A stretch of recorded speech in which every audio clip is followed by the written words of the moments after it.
Aujourd'hui, je vais parler d'un livre intitulé Le pouvoir du moment présent.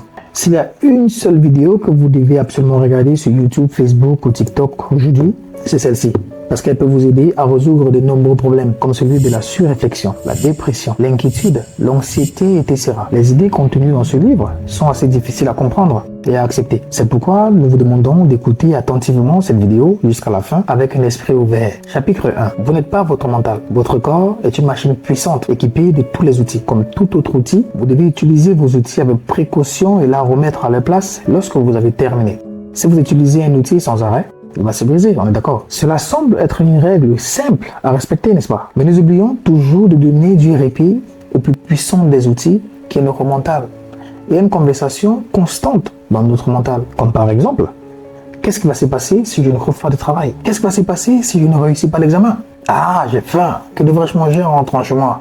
Penser constamment est une addiction très dangereuse. Nous appelons une chose addiction lorsque nous ne pouvons plus lui dire non. Pouvez-vous arrêter de penser? Savez-vous où se trouve le bouton off? Si la réponse est non, alors vous avez une addiction et elle vous tue. Ce n'est pas une métaphore. C'est littéralement en train de vous tuer. Vous devez bien comprendre que la réflexion excessive est la source principale de toute la douleur, du stress et de l'insatisfaction. Tout le monde autour de nous a cette addiction et c'est pourquoi nous pensons que c'est tout à fait normal. Mais ce n'est absolument pas normal. Si vous voyez quelqu'un parler à haute voix dans la rue, vous le traitez de fou. Mais ce n'est pas parce que nous ne verbalisons pas nos pensées que nous sommes très différents de cette personne. Si vous pensez trop, cela devient répétitif, inutile et négatif. L'outil que vous êtes censé utiliser commencera à vous utiliser et vous deviendrez esclave de votre propre mental. L'auteur dit que vous pouvez vous débarrasser de la surréflexion en ne prêtant attention qu'à maintenant, en étant présent. Le moment présent est tout ce que vous avez. Vous pouvez le pratiquer lorsque vous effectuez des tâches simples. Par exemple, lorsque vous vous lavez les mains, regardez comment l'eau se déverse sur vos mains. Sentez l'odeur du savon. Prenez attention au bruit de l'eau. Sentez la douceur de la serviette. Au début, elle ne durera qu'une très courte période et votre mental vous apportera des pensées du passé ou du futur. Lorsque cela se produira, observez simplement votre mental. Ne jugez pas, ne vous fâchez pas. Observez simplement ce que fait votre mental. Observez votre mental comme si vous observez une autre personne. C'est ce que l'auteur appelle « regarder le penseur ». En regardant le penseur, on se rend vite compte qu'on n'est pas son mental. Voici votre mental et vous voici en train de regarder votre mental. Si vous vous entraînez à être plus présent, vous allez bientôt rire de votre mental parce que vous allez détecter ces astuces pour attirer votre attention. 2. C'est sortir de la souffrance par la conscience. Depuis notre enfance, chaque fois que nous faisons l'expérience de la négativité ou de la douleur, une partie de celle-ci reste à l'intérieur de nous.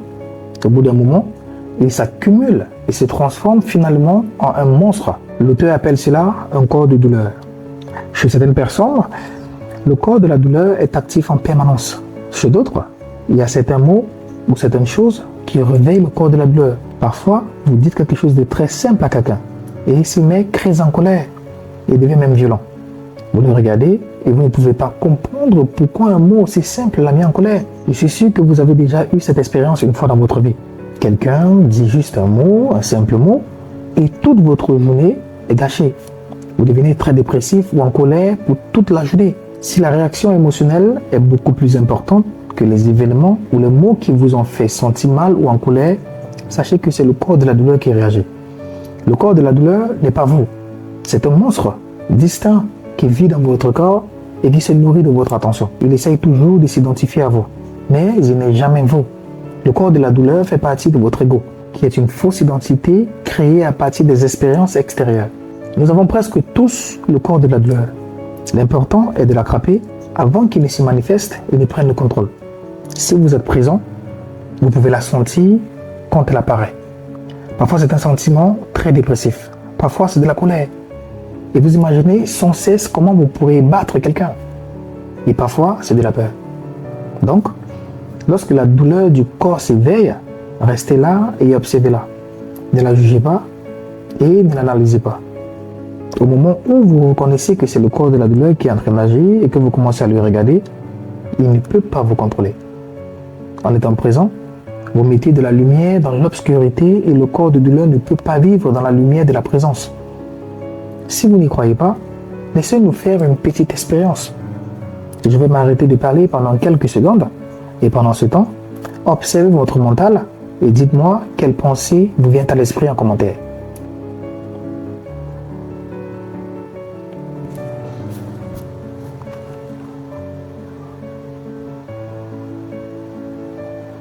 Alors, avez-vous eu une pensée? Je suis sûr que non.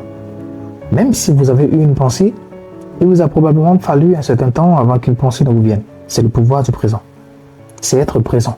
Comme vous pouvez le voir, lorsque vous êtes présent, votre mental ne peut pas vous contrôler. Chapitre 3.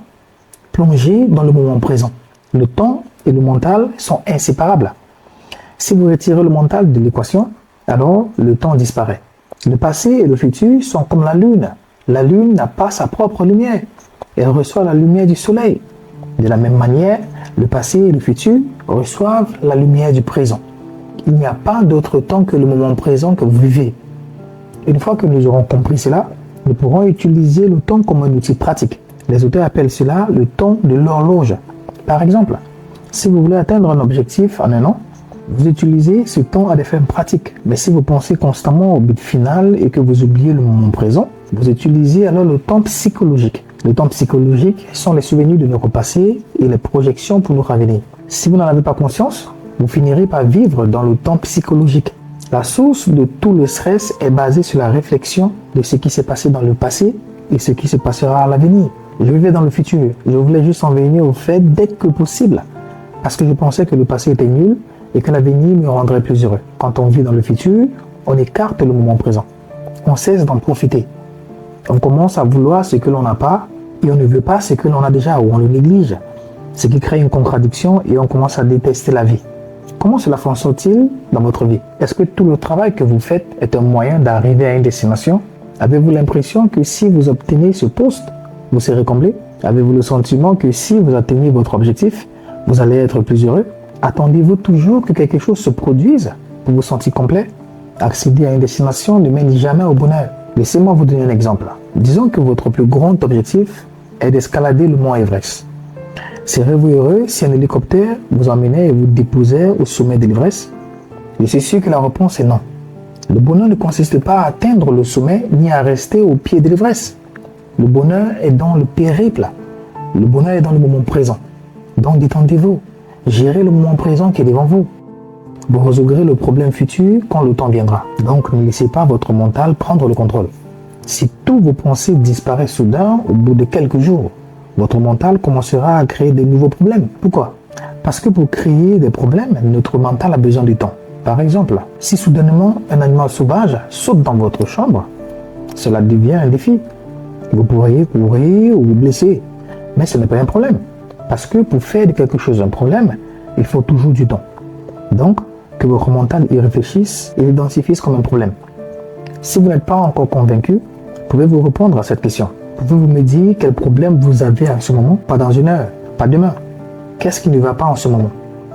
Je suis sûr que vous ne pouvez pas trouver quelque chose immédiatement parce que si vous avez un problème, vous seriez en train de le résoudre au lieu de regarder cette vidéo. L'auteur va même plus loin en disant qu'il a reçu des lettres des prisonniers qui étaient condamnés à vie, disant qu'ils ont reçu leur liberté étant en prison, juste en se posant cette question. Parce que cette question vous fait réaliser que vous n'avez pas de problème maintenant. Ce que vous pouvez avoir sont des défis, des situations qui doivent être traitées.